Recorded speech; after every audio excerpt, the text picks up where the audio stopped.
as I mentioned before, in the stand phase, which comes after the move phase and before the aim phase, active elements of the board are to be triggered to touch your own living units, and the active elements of the standard board are barricades.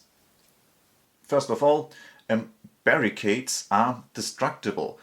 They count as having 1 point of defense, so you may aim at them in the aim phase, attack them in the attack phase, and get rid of them in the destroy phase, if that attack was successful, of course. But in the stand phase, however, barricades may hurt your units. You may imagine them as some kind of block of concrete or thorny bush that can actually hurt you when you run into it. So, in the stand phase, for each of your own living units that touches at least one barricade, you count the number of barricades the unit touches, roll one single dice for that unit, add that value you just rolled, -1, 0 or +1, to that number, which gives you the damage dealt by those barricades. And if that damage exceeds the number of points of defense of the unit, it is turned into a wreck immediately right in the stand phase. Yes, immediately, because there can be no ambiguity, so no extra phase is needed. And I think just let me throw some units and barricades onto the grid to show you what that could mean.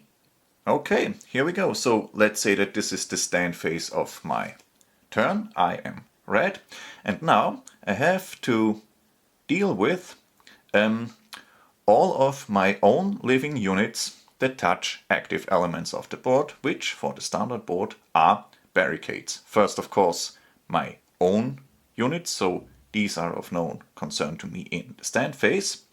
Then my own living units, so this is of no concern to me because it's dead.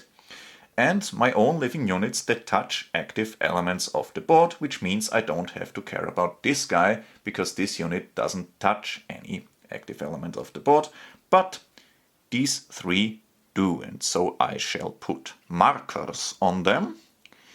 And now let's see what will come of them.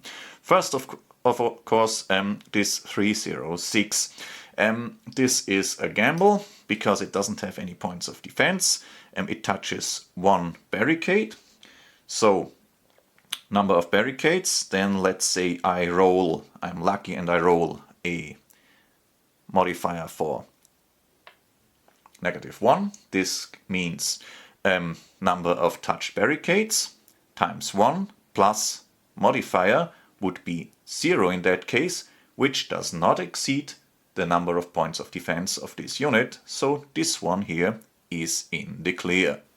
This unit, however, let's say, it has 2 points of defense and it touches 2 barricades. So, number of barricades it touches times 1 plus modifier. Let's say I'm out of luck and I roll a +1, which means that since 2 times 1 plus the modifier +1 equals 3 and 3 is greater than 2, this means, well, that this unit unfortunately has not survived its encounter with barricades, and so it's dead. It becomes a wreck right in the stand phase.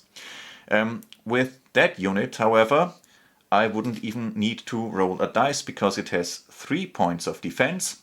It touches 1 barricade, so there is no chance, so even with a +1 modifier, that would be 2 points of damage dealt.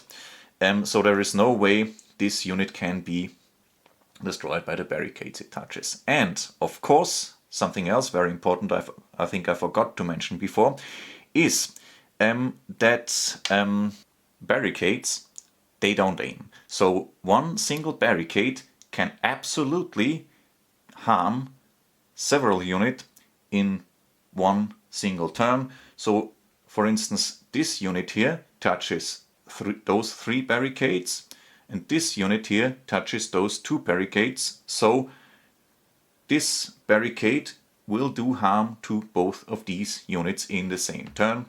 They don't aim. one single barricade absolutely can harm several units in the same turn.